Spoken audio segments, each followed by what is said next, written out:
cannot outperform a layoff. This is a high risk, high reward environment. We'll be paid handsomely.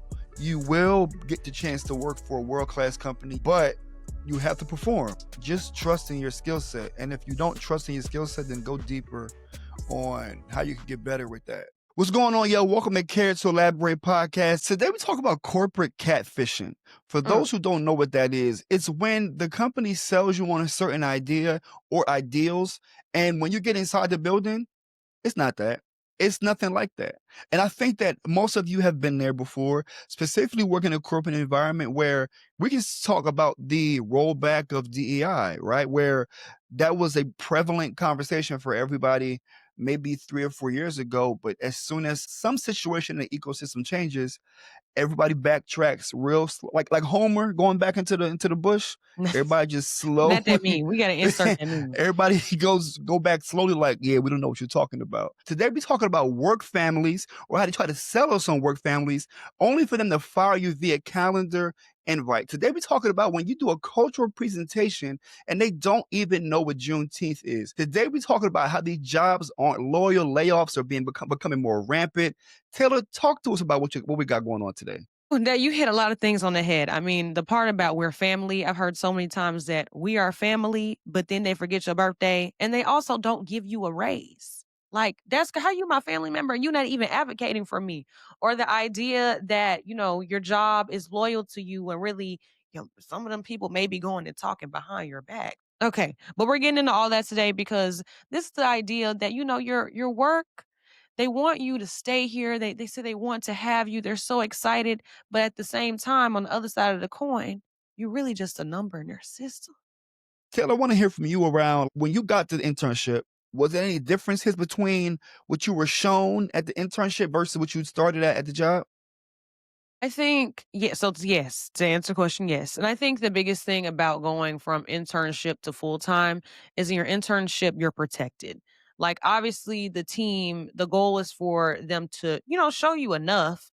But also, there are a lot of things that you don't know because they're like, this intern, maybe they will come back, maybe they won't come back. We don't want to get them too much of our business. So they Mm-hmm. try to kind of sugarcoat some of the things or hide some of the things from you. And when you get in full time, now you're exposed to the full landscape. So things that you may have not seen in your internship or may not have experienced, now it's kind of like open season. They putting it all out on the Mm-hmm. table. And now you're like, wait a minute, this process is not documented. You start noticing that things that you thought were in place because you didn't know because you weren't aware of it.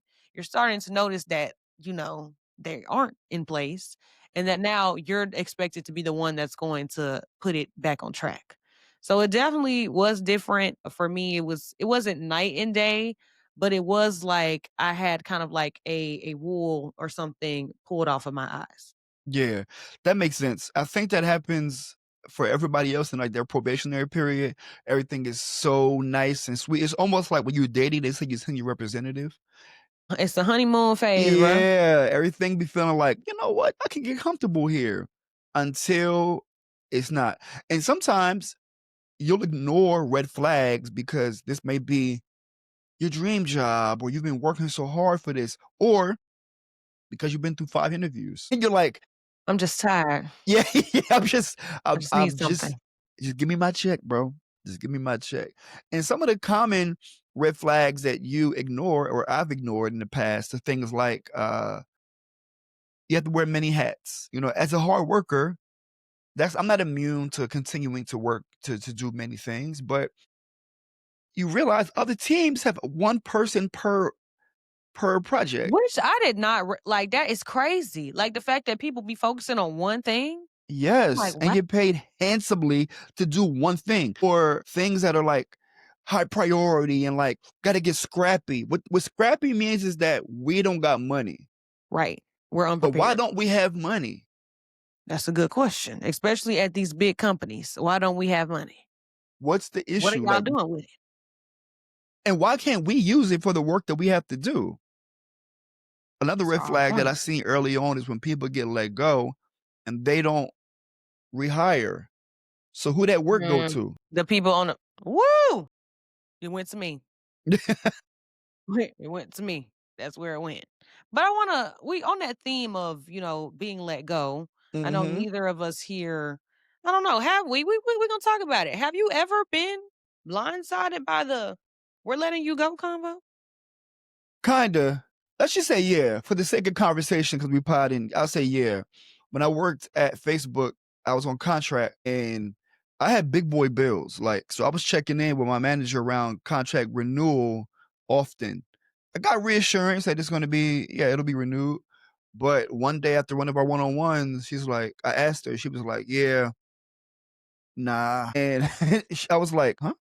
It's like, "No, we're not gonna renew your contract." And this was 6 weeks before my joint was about to end. And I had relocated like For 3 that or 4 towns just to be close to that job. Man, that thing hit me like a ton of bricks. Like, mm, "What? After all I've done for you motherfuckers, you gonna let me go?" And what I realized is that they were letting me go because my ambition was too big. The role was too small for what my skill set served as. And I didn't want to hear that right. shit. I didn't want to hear that. But what she was saying was, you're not going to be here asking me to get to make your role bigger. This role was a glorified administrative assistant, dog. You either do that Or or yeah. And she already saw that I was like gonna be chirping and be like, "Can I do this? Can I do that?" And their role didn't account for that. So I see. for You sure. got the opposite problem of a lot of people. A lot of times people don't be doing what they need to do in a role, but you were over exceeding to the point where they were like, he needs something else. Yeah. Yeah. How about you in terms of, I know you haven't been let go from a job, but let's use the opposite. Were you ever too loyal to a job? I don't think so. Okay. I learned the hard way because I haven't had a "we're letting you go" conversation. I've had a Mhm. "we're letting you stay, but we're letting everyone else go" conversation. And after Yeah. that, it really opened my eyes to the fact that there is no loyalty in the system. There Mhm. is no family in the system. I mean, because for me, I was surprised that I was getting to stay because I've only been here, at this point, it had been like, I don't know, 8 months, where other Yeah. people have been here for 5 years, and so I'm like, "Y'all keeping me because I get paid the least out Mhm. of Mhm. everyone because 'cause I'm entry Mhm. level." And I once I started, like, doing the numbers in my head and realizing, like, people in corporate America, like, they stand on loyalty, they preach loyalty, but they're actually not loyal Nah, at all. nah, and this is a generational difference Yeah, because my generation aren't company men or company women, but they're a lot more loyal than Gen Z, and this is why, like, we have this good synergy because I've never been ride or die for said company because I know what time it is, and I'm not surprised that you haven't been loyal to a company because y'all not brought up that way. Y'all can see with clear eyes. because, I mean, the thing is a business, and the business is going to serve its bottom line. And there may be times where I'm not a part of the bottom line. And I think for me, what I appreciate is like honesty. If you know that something is going to happen, I need you to tell me. Yeah, at least tell me. If you know, at least tell me a little bit in advance so I can get right. Yes, Because that's the whole thing. Like I understand how businesses work. Do I think that sometimes businesses cut people because they're being greedy? Yes. absolutely. Percent. But because I've seen that, especially with all the tech layoffs when I started working, like I am very aware of the fact that my job could be here today and gone tomorrow. And because of Mhm. that, like I do my job the way I'm supposed to. I clock in. I love my team. They're wonderful. But I also realize that there is always a possibility that my role could be replaced or cut at any given moment. And how what a blessing it was for you to acknowledge or see that as harsh as it was 8 months into your corporate career. Mhm. Because in talking to actually your manager, he told me some time ago that he didn't know how cutthroat the industry was until he was early in his career and he seen somebody unceremoniously ushered out of the building that had been there for 20 years, box in the hand, security on each side. And he's like, "Oh, this is how it goes." It So that do. made for him, at least what he told me, that clicked to him about only take this family with a grain of salt. And I feel A like big one to multiple grains of salt. the block salt, Yeah. like, yeah, like rock salt, like just Yeah. take it as like it ain't good for you. And it's really hard, at least in tech, right, to parse out what's real and what's not because Mhm. the perception let me just roll it back a little bit more. These companies are based in California. Neither one of us are California natives, but we've worked in California multiple times. What you acknowledge is that California, their culture is a bit more laid back. It is not aggressive or assertive as it is on the East Coast, maybe even in the South. So sometimes the information that you need to be given to you is given to you in a watered down Yeah, way. like, "Oh, wait," like, "Oh, Yeah. yeah." Mhm. I'll say passive aggressive because I used to live out there for 10 years, almost 10 years. And you get pacified, so you don't know what's real and what's not. And you get showered with gifts and compensation and snacks and unlimited PTO. You get showered with these, you really get lulled to sleep, right? Like they're Yeah. rocking you to sleep. And And that then when thing, you wake up, what? You on the street. crazy, You on the crazy, street. with your box from your office, your And the shit that's security packed guard being up. like, good luck, bro. It's like, Yeah. damn. It was all good yesterday. Shoot, sometimes don't even let you get the box. Sometimes they just be like, "We'll ship it to you." I've seen that too. Mhm. And I've been seeing recently the very this is a pervasive situation when we talk about people getting laid off. They'll send this ambiguous email Yeah. about what's happened, and all of a sudden the person who did the laying off says, "We can't talk about it, it's confidential." I know this nigga. Yeah. I Work can with them. text him and Yeah. find out what's going on. What do you mean we can't talk about it? We're gonna find out. Yeah. Do Somebody you will. think do you think now let me this is a bigger, broader conversation. Let's have this. What do you think managers be thinking when they let people go and they talk to you about not telling, not they don't know what they can't speak about what happened? I think it's a protection thing. Like, when I really think about this as somebody who works in HR, I try to understand both sides of the aisle. I Mhm. think because they be trying to protect themselves, because at the end of the day, we all want to it's you're really worried about yourself. I mean, Yes. yes, you wanna help other people, but at the end of the day, we're all inherently selfish. Like, the Yes. whole human anatomy is built around self-preservation. Okay, science. Okay, I was a biology major for a semester. Hello. In that, when people are saying like, "Oh, we can't talk about it," that's coming from a corporate a like real corporate HR or the top down saying that. Yeah. So in order Yeah. to save their own ass, they be like, "Let me shut up. I don't Mm. got nothing to say." We can't say anything even if they do want to. Now, if you got a real ride or die, they may say that out loud, Yeah. but they may tell you Yeah. something in the back. This the issue when you the one who went to HR on this person. You the one did the Yeah. you laid them off. I mean, but I think we have to understand the mechanisms of I don't know how the mechanisms or the mechanics of layoffs work. I'm like, who I don't really understand who makes the decision. Do you know? Yeah. There's always a conduit. There's always a genesis. There's always somebody who Mm, starts the process, right? And we talk about sweeping layoffs where a whole team gets eliminated. That's at an executive level. If we're okay. talking about spot like eeny, meeny, miny, fired. That's the manager. Mm, That's somebody that's intimately involved in their the day to process. day. And yeah, that's not laid off. That's fired. Like laid off, I think is like circumstances, situations. If this individual is fired, and the firing almost always comes from the manager. I see. Yeah, Well, it's a dirty game, man. it's hard. It's hard out here for a pimp. Okay, it's Or hard. HR worker. It's hard for everybody. Okay, let's move this along because I know we have a lot of questions. And speaking of, still on this this theme of, you looking around, you don't know who you can trust. Now you're saying that the Mhm. managers might have a hand in who is being selected.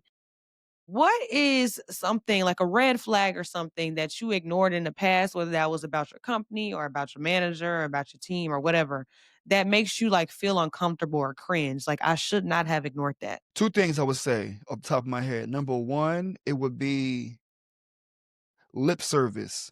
What you've tried to do or what like there are people who are not good at their jobs. And everybody shouldn't be a manager, right? So if your manager says we're going to work on a promotion for you, right? And you don't yield no results, that's a red flag for me. Because Mm, if you can't get me over the finish line, tell me that in advance. You know what? I don't know if we have the institutional support to get you to a promotion this season. I would prefer that, and then you work on the back end versus like, okay, let's talk about it. Let's work it out. And you have no ability to get that thing done. That's number one. Number two is you not walk in it like you talk it. If you want to give feedback to somebody, you damn sure better be good at your job, right? People, feedback's a gift. Feedback is only a gift if you're good at your job. Don't talk to me about nothing that you ain't doing yourself. If you haven't been there, you haven't done it. If you don't know the frameworks, shut your ass up, man. Please. You know what I mean? Like that's a red flag for me because previously I would understand, I would take feedback and understand like, everything is helpful. And it wasn't even directly about me personally, but it was more like, okay. But then when you go in their house dirty. Yeah. How You like, you how you advise me on how to clean my house and your house is dirty? true. Get the fuck out of here.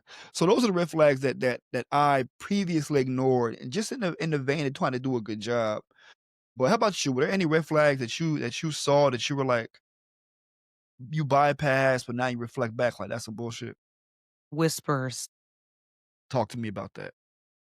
Be very aware of how people talk around you. Okay? Mhm. Because if Yep. they talking around you like that, then they most definitely probably saying something else to somebody else.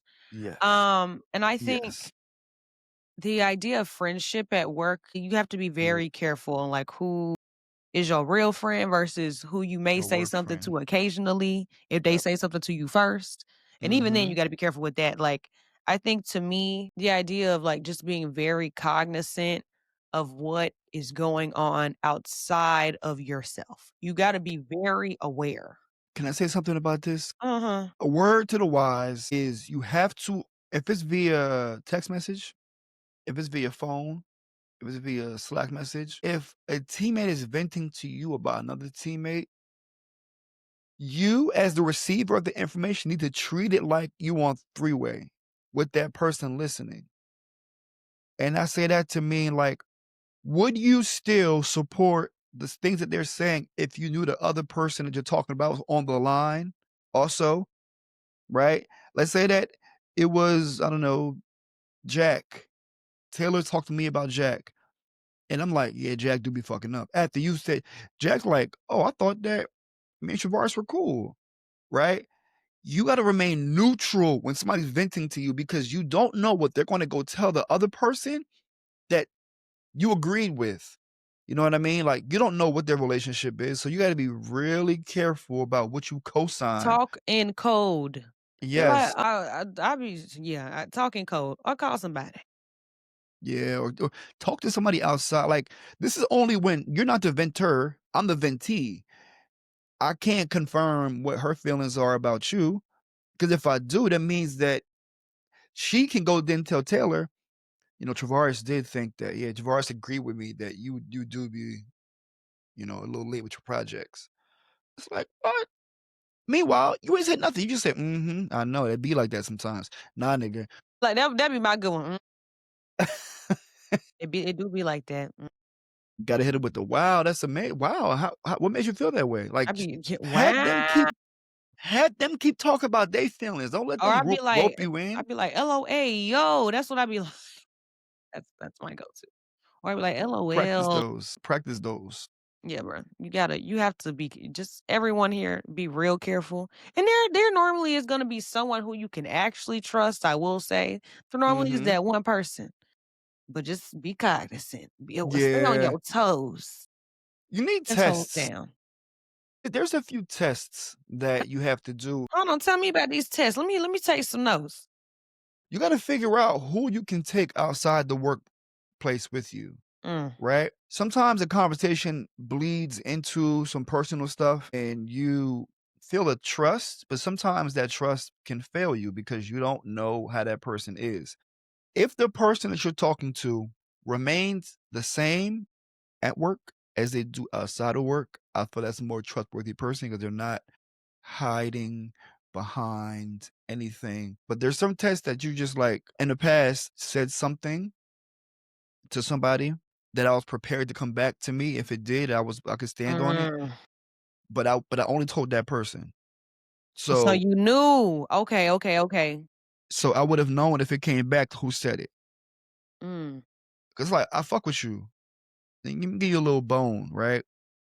Now, if that bone comes back 2 months, a I month, know that you whatever, I know that you I dry know teeth. that you the one who said what they said. So go Mm. through the test. Or you can have just really organic conversations like you and I had and decide like, "Nah, I fuck with you. I'm taking I'm taking you outside of the Right. workplace with And me." there will be a couple of people like that, but again, Mhm. to Travar's point, you gotta test the don't jump all the way in, put your toe in Right. first. Put your Right. toe in. Right. Yeah, Right. exactly. Speaking of putting your toe in, I was talking to you earlier about when it comes to working and there are some projects that you feel that you have to really dive into, but you are really inundated with work and you have to really test the waters with how much will this really like how much time would this take with the work that I have going on? Are there any issues that you find working with people at the job who try to take credit for the work that you did, even though you were the one to start it and facilitate it? Has it ever happened to you, somebody trying to take credit for your job? I think it has happened because I don't let it happen. Talk wha okay, what are the guardrails you put around I be that? like, if we're talking about updates, projects, things that we've done, I'd be like, "Yes, that was me. Me, Taylor. Taylor did that." If somebody is if there is praise coming from something, I'd be like, "Oh, yeah, that was me. I did Yeah. that." Yeah. Like, I think people have to learn how to speak up and advocate for what they've done and ensure that they have that visibility for themselves. Now, I've collaborated with someone on a project before, and they tried to, say that they did most of the work. Yeah. It's just like at school. Like at school, when you got that group project and, you did all the work, but then Sarah and Sally over here trying to act like they evenly distributed the work amongst themselves. Not as Like, you got to be like, yes, y'all were a part of it, but I did the work. And I'm also very cognizant of that when I work with people and maybe I'm like a contributor and I didn't do most of the work, but they did. Yeah. Then I'd be like, "Yeah, you know what? It was actually her. She did most of it." I think you have to just either be really clear on standing up for yourself when you are the driver and the leader, and you also have to know when to step back and give someone else their flowers when you are a contributor. And I think I've done or I've tried to do my job and like, doing my due diligence there. I think it's important as a teammate to be comfortable and confident enough to give somebody their flowers. It's not standard is what I'm learning. What I'm No. learning. It's like, People be hating. yeah, yes, yes, yes. And this goes for in life in general too. This is not just like this is literally life advice I here. had a conversation, yesterday or 2 days ago with one of our colleagues about a situation that happened at work, and it continues to dawn on me that I know this in life, but I don't really think about it at work. People are trash. Like, there are people who are All right. And that basura. bad news, like trash day. Yesterday was my trash day, so yeah, take the motherfucker to the curb. And it's not so much that people's intentions are to be bad, it's just that sometimes their intention is so focused on themselves, they Self-preservation. are willing to throw you away to save themselves when it doesn't require that. No, I'm not they don't. I'm the opposite where, like, I wanna show love to people in order to make sure that you get all the money that you need, right? One of the first things I do when I work on a project with somebody is, "What are you working on overall that I can highlight through this project that I can tell your manager about?" I want everybody to eat, but I realize I There's can't do enough that. to go around. People be thinking that there's not enough to go around. Again, in these big ass companies, there's enough to go around. And what you don't think about is what you are not asking for, somebody already got. Somebody else is getting. If you are scared to ask for that raise, somebody already asked for it and got it. Mhm. You know what I mean? Yep. And the more and more you continue to overthink, somebody is eating your lunch. You know what I Literally. mean? Taking it right out the fridge. But shifting a bit to Gen Z and your generation and those things, what are some rules that you all carry in terms of when it's time to move on, how loyal you are to a company, analyzing what you've seen from previous generations? How do y'all play that game around how long to stay at a place? I remember we talked about this. My whole thing is you have to be very aware of how you're feeling and also how long you've been feeling that. So with me, number one, I already said in the beginning, like I think along with most of Gen Z, like we believe like we want a good job, all these things, but when it comes to being loyal to an organization, I think we have seen through again various layoffs, Great Recession, Yep. all these things that it's not necessarily in our favor to be super loyal to these places that again are worried about the bottom line. And in the Mhm. regard of like, knowing when it's time to move on, I think questions you have to ask yourself is like number one, do I like my job? Like, am I happy doing this job? But in that, like, some people just want to wake up and get money to fund their side hustle or just to live. Yeah. Like, some Yeah. people don't necessarily have to feel like love or passion in their role. So I think a sub bullet under that is asking yourself, like, what am I trying to get out of this job? Is it growth? Is it money to fund something else? Is this a place that you want to stay? Like, what are you trying to get out of this job? And are you getting that? Are you receiving that? I think is like number one and two. I would say number three is this idea of if you feel as if you belong in the place. Like, is this some place where you can be comfortable? Do you feel as if like, oh, when I go to work, I actually kind of like being here. You don't gotta love being there, but do you like being there enough to keep showing up every day? Because if it's a drag, if you really like, damn, again, like if it starts being like that, it's gonna weigh on your mental and it's gonna And weigh it's on your mental. Tuesday. Okay, and Damn, it's again Tuesday. on Tuesday? On Tuesday, it's gonna Yeah. wear on your mental. And then you're not gonna be showing up, you're not gonna be performing, you're gonna be thinking about getting the fuck probably not even at the end of the day, at the middle of the day. Yeah. Yeah. And I would say lastly, I really just thinking about what you want. Be and really standing 10 toes on that. Like oftentimes people go into jobs and they think they want something and they want something else and then they can't get that, so they just settle. Gen Z will not settle. And if Mhm. they feel like they're settling in a place, if you feel like you're settling, that's also when it's time to But go. yep. Yep. Just Yeah. like you were sitting duck. You were Right. sitting duck. And that's what is this analogy that I was thinking of? It's like the longer you sit in one place, the easier it is to pick you off. The Yep. easier it is to just You gotta see, oh, keep moving. You gotta gotta keep zigzag. moving. You gotta act like the bullets flying. You can't just stand there. You need to Now you duck. gotta find You yourself need on to different run. projects. More people need to know your name. You gotta figure out how to keep it moving. Right. Well, speaking of this, we're talking about, transitions, leaving jobs, when it's time to leave a job. What is the pettiest thing you've done after leaving the job? I feel like you did some petty shit because you naturally kind of You you think I naturally was about to say I don't think I'm petty, but here we are, and maybe I'm looking in the mirror. you Maybe a I little am. petty. I don't think it's like smart petty. Like you be trying to it's not like messy petty, but Mhm. you use your intelligence to be petty. Yes. I know. I sometimes I want you I don't want it to sting now. I wanted you to reflect on it later and be like, "Did he diss me? Did he Yeah. diss me?" The one that comes to mind is the same one that I got let go from with the contract. My manager was a white woman, and we worked we worked in DEI, but my manager didn't know anything about DEI. I was put on her team. We were like orphans. Our team was like orphans. Like we weren't a part of the big DEI team, but we were part of a Orphans. organizational DEI team. So it was a small team of 3 or 4 of us. When I worked at Facebook, what's funny is they have this internal Facebook. It's good and bad. Like your manager could request every Monday, I want to see like posts on your wall, basically, or your profile to see like what your updates are for your projects, like where are right. But it's public, so everybody can see it. So a common practice was when people leave Facebook, they would put their farewell message on their internal Facebook platform. Okay. And all my whole long soliloquy was all about black women and how they communicate. My manager was trash at communication. It was a whole diss.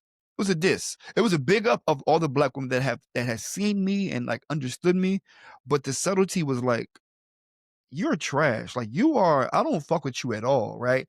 I didn't give her it was a long message. I didn't give her not a thank you for nothing. Nothing. Nothing at all. It Yikes. was all centered around black women and how they have shown up for me in my 8 months that I worked there. And it would be like, despite my organizational challenges, it was all about like, if you read it, she'll be like, damn, maybe, damn.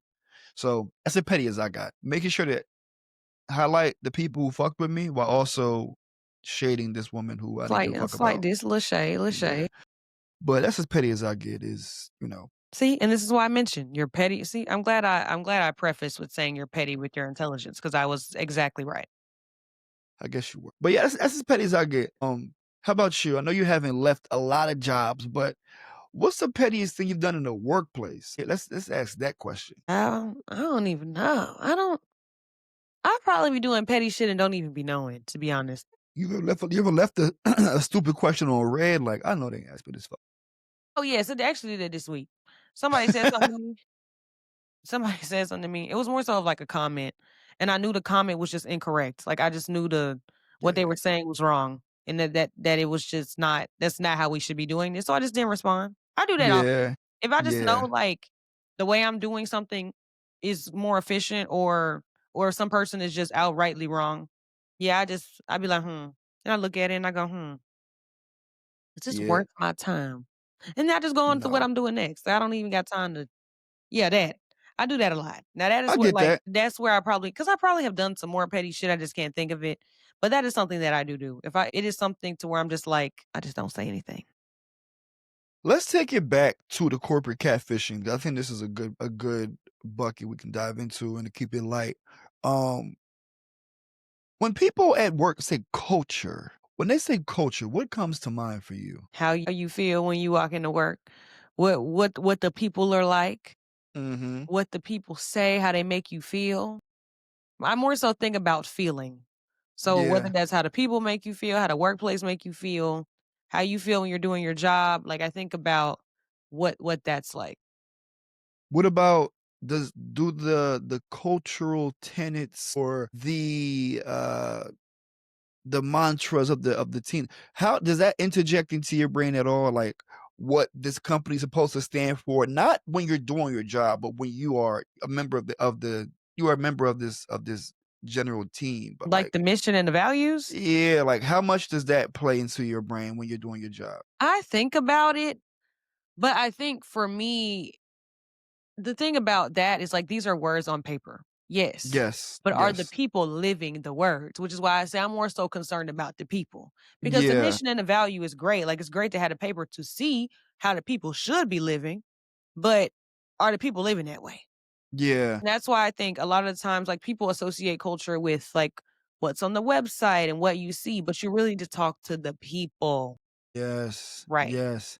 And the people is what I want to get in, what I want to chat about.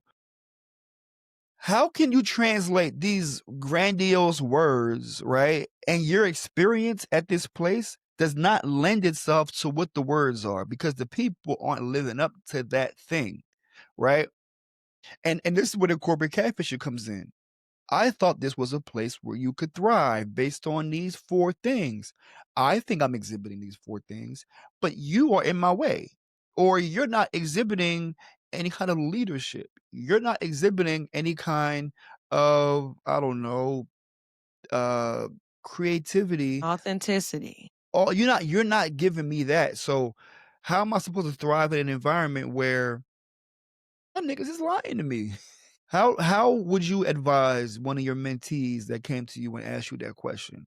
Taylor, they want me to be authentic. The culture, the company keeps saying want you to be authentic. They want you to bring yourself to work. They want you to be creative. But every time I do these things, they just they strike it down. They tell me that I'm doing too much. Well, this is a hard one. This is a difficult one because I think Ugh, it can be dependent on who you're around and like your team. Mhm. Because that's the thing about corporations is that you have these top down values and mission statements, but some teams and managers may be living them while some may not. And everyone's experience is unique to them. And that's why I always say like If you are meeting the core tenets, if you are living the values and you're still not seeing that growth, it may be time to look around. And that doesn't necessarily mean you have to look outside of the company, but maybe you can look inside of the company. When I talk to interns about figuring out if this is wherever they are, if it's a place where they want to come back to, I really hone in on the fact that, hey, you should be meeting with people outside of your team to see how other people are living the values or not. So that if Hmm. there comes a time, and you're at the middle of the end of your internship and you're reflecting on your experience and you ask yourself, like, how have I felt on this team specifically? Like, are these people living the values? Am I able to show up as myself at work? And if the answer is no, then this is that point where maybe you need to go check in with them other teams who you had a better feeling with to Right. see if there's potential for you to move over there. And if not, then you need to consider if the company is the company that you want to work at in the first place. I agree. I'll add in that regard. Oftentimes, it's your direct manager who is not exhibiting the things that you may see written on a piece of paper. The number one advice that I give to anyone on a new team or they have a new leader, you need to know your skip level. Your skip level is Mm, your manager's manager. Because if your manager's on some bullshit, I need my skip level to know that what he or she is saying isn't the whole story. What else is there? There needs to be more. The worst thing you can do is rely on your manager to be your savior and your therapist. Like, nah, you gotta differentiate. You got to talk to the person who makes more decisions than your direct manager. Otherwise, you're cooked because one perspective can ruin your entire legacy at this place. So if you don't feel like the words on this website is meeting your experience, take it one level above and see, like, does this leader embody this? And if they do, then you're like, oh, maybe it's just my manager that's on some shit. And if they don't, you know for sure in your perspective, what you just said is to be like, nah, dog, I gotta can't get up do it. out of Like, here. yeah, I gotta bounce. So speaking of like culture and values and all of this stuff, oftentimes because companies want to look good externally, because they want people to Hmm. come in and be like, oh, we got a good culture, this, that, and the third. Has there ever been a time where you felt used for culture, but like not all right, okay, I need you to finish go ahead, tell us. Tell us. Hell yeah. Let's get to the nerve. He Hell said, I am yeah. the black man in the room. And that's why I felt that way sometimes, especially previously working in DNI, where you are lending your cult. I have lended my life experience to explain the reasons why I do the work that I do. If Me I too. am leading with personal perspectives that lead to professional outcomes, I don't need that to be taken lightly. I need that to be respected and to be honored. Instead, it is sometimes used as like this, like, I don't know, fucking charity situation where it's like, wow, like there are kids whose parents didn't go to college, and we have to consider how those folks will assimilate to this culture of our internship. There's some things that they just don't know. And I'm just like, I was a first generation college graduate. I didn't know blah blah blah blah blah blah. And it's almost like, oh Yes, yeah, let's use that. Let's take that. yeah. Yeah. And Say that and again right here. it feels very like in I feel like it should be, let's what's the layer beyond that? How can that help us? But also, how can we ensure that the people who felt the way that you felt don't feel that way again? You know what I mean? So that's one perspective. Another perspective is you being the only, specifically in the George Floyd era of working in corporate, Yeah. being the only black person in the room, and you feel like the eyes are on you to answer Or any they questions like, about guys. Right. Or another one is whenever the words HBCU come up, I didn't go to a HBCU.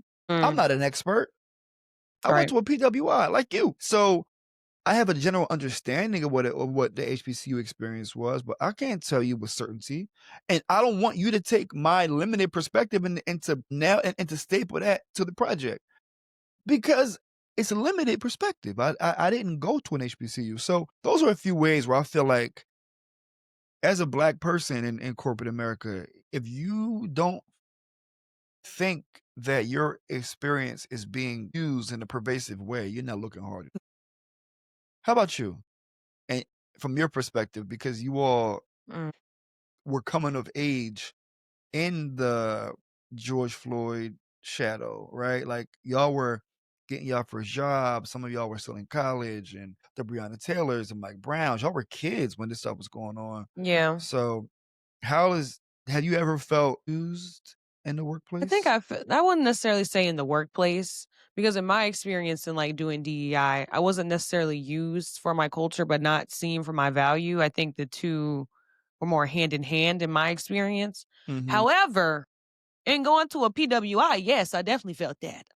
Yeah, yeah, There yeah. were times where, I was called on to do certain things for certain organizations or something. And I'm like, are y'all just doing this because I'm the black student that y'all need on the leadership board?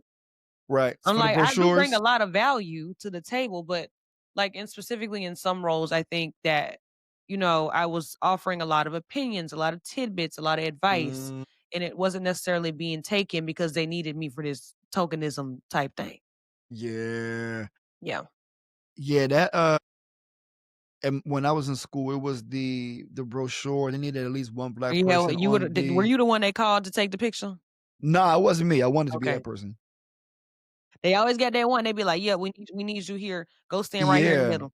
And they were I forgot what they were called. They were they gave the tours. The campus ambassadors, Yeah, campus ambassadors. They had a big role. Let me tell for you a quick sure. story. A quick story. When I went to my campus tour for my to the school I went to, we had this campus ambassador who was super cool, right? And I was like, wow, like she was black, but she was like, I guess like half. But cool, super cool, super informative, took us and she was just really good at her job. Yo, I got to college. This girl was a hoe, bro. All right. Okay. All right. This is not where I thought this was going. Okay. But it lended itself to being like, yo, you put up a good because I'm talking about like not she just was not she didn't really care who she gave her time to. She was very like she Shout out liked to to look, party. hey, we don't slut shame over here though. Nah, but she was getting it popping. Getting it Okay. popping. All She right. was. Okay. I Shout out didn't to her. Wherever you at, girl, if you listening now, keep popping, girl. she probably married with kids. That's okay. No, it is. We could have a Patreon episode on of Care to Elaborate where I can expound more No, let's deeply not. We're gonna get on we this our is we're gonna get perspectives canceled. on that's why you gotta pay for that. That's why you gotta pay. But wrapping up in terms of the loyalty issue and how these jobs ain't loyal, what's one perspective you want to give to people who are embarking on their journeys in their first jobs and they see all these layoffs and they see this environment where folks are just uneasy in their jobs? What will you tell them? How do you get through your days? How do you maintain your sanity in situations and environments like this? Really by doing something else that you're passionate about. That's the main thing. Like doing something outside of work that brings you joy. Because with me, like, I was able to understand that my passion could lend to something else. If I do happen to go through a layoff, at least my passion can be kind of like my backup Yeah. project. So find something that you're passionate about. And if you can make that a side hustle, baby, make that a side hustle. Because at least Mhm. if something does happen, you have something to fall back on. Like that's something that kind of is always like it's permeated in my brain. And so now I think of that. It's in the back of my head to where I'm like, okay, if something ever were to happen, at least I got a little cushion. It ain't thick. It ain't by Right. no means is it thick, but at Right. least it's something. And I would also say, like, in the realm of just keeping sane, the whole thing is to realize that again, your job does not have to be the center of your life. You can Yes. log in at 9 and log out at 5, and that can be it. You should and can make these boundaries for yourself. Because Yep. again, your job is not your family. Your No. job is only paying you for what you need to do. And as long as you're doing what you need to do, close that computer at 5. If people still Talk about arguing it. or doing whatever this and the third and you did your part, that don't got nothing to do with you. And You'll don't see him. feel like you have to be like beholden to that because you don't. Yep. Period. But how about you, Travaris? Like, what's your feeling on that? I feel very similar to you. I really feel like the loyalty aspect is it's not what it used to be. So if somebody is observing the tumultuous nature of the workplace, you gotta really just like you said, put your efforts elsewhere because you got to kind of keep yourself busy. This is a high risk, high reward environment. We'll be paid handsomely. You will get the chance to work for a world class company. You will get a chance to have this name recognition on your resume, but you have to perform. You have to perform in a way where you cannot outperform a layoff. You can't. Ooh, that's a quote. Put that in the Yeah. put some You shit can't around you that. can't you can't outperform a layoff. But what you can is network, to your point, like you mentioned, you can build a strategic space where you can lend itself to knowing if this fails, I can have some space over here. But yeah, I would say to you as you navigate is like just trust in your skill set. And if you don't trust in your skill set, then go deeper on how you could get better with that because that's the part that will save you, not at this company, but it'll save you and allow you to get another opportunity after that's over. Right. Couldn't have Yeah. said it better myself. So as we wrap up, yeah, man, the landscape has been treacherous the last, I would say, shit, 4 years at this point. Yeah, it's been a minute. At least specifically, I know for the last like 2, because we had the great resignation in The like great in resignation. 2021, Yeah. 2022. Everybody was just dilly dallying, frolicking around. But after that, them companies said, get it right, get it tight. Yeah, they did. Do more with less and Hmm. all of This those. AI shit. Yeah, like all of that. Understand if you made it this far, thank you so much. These jobs are not loyal, These right? hoes ain't loyal. We should insert that Understand that for yourself and just focus on you. on you Focus on focus yourself. on you. Because otherwise it'll drive you crazy. It'll drive you nuts. But that said, we'll see y'all next week and thanks for listening.